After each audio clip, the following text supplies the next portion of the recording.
Matric পৰীক্ষা আৰু হাই secondary পৰীক্ষা দিব খোজা সকলো ছাত্ৰ ছাত্ৰীসকলে মোৰ ফালৰ পৰা আন্তৰিক শুভেচ্ছা জ্ঞাপন কৰিলোঁ। তোমালোকে কেইটামান কথা মনত ৰাখিবা যে তোমালোকে যিমান পঢ়িলে যিখিনি প্ৰিপেৰেশ্যন কৰিলে সকলো বেষ্ট হয়। গতিকে তোমালোকে সেই নিজৰ প্ৰিপেৰেশ্যনটো বা প্ৰস্তুতিৰ ওপৰত নিজৰ বিশ্বাস ৰাখা আৰু পৰীক্ষা তোমালোকৰ নিশ্চয় ভাল হ'ব। আৰু পৰীক্ষাৰ আগদিনাখন তোমালোকে নিজৰ এডমিট কাৰ্ড, নিজৰ পেন, নিজৰ যিখিনি তথ্য পাতি আছে, ডকুমেণ্ট আছে, সেইখিনি তোমালোকে ৰেডি কৰি ৰাখিবা, যাতে পৰীক্ষা যোৱা টাইমত যাতে কোনো ধৰণৰ খেলিমেলি নহয়। যেতিয়া তোমালোকে পৰীক্ষা যাবা, পৰীক্ষাৰ সময়ত যিখিনি নাম লিখিব লাগিব বা কিবা লাগিব, সেই গোটেই বস্তুখিনি প্ৰপাৰলি লিখিবা, যাতে কোনো ধৰণৰ কটা নহয়।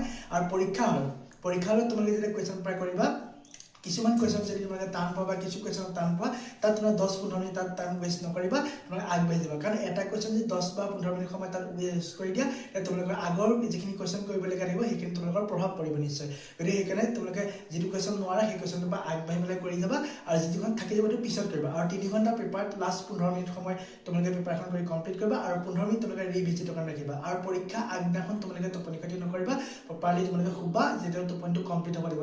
তোমাৰ আগদিনাখন পৰীক্ষা দিব যায় তোমালোকৰ ডিষ্টাৰ্বেঞ্চ হ'ব।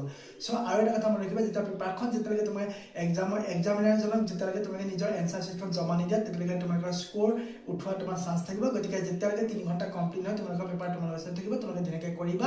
আৰু সেইকাৰণে সেই সময়ত অকল এটা মনত ৰাখিবা, যেনেকৈ মই পেপাৰখন কৰিব পাৰোঁ। চ' পুনৰবাৰ সকলো ছাত্ৰ ছাত্ৰীসকলক মোৰ ফালৰ পৰা আন্তৰিক শুভেচ্ছা জ্ঞাপন কৰিছোঁ। ধন্যবাদ।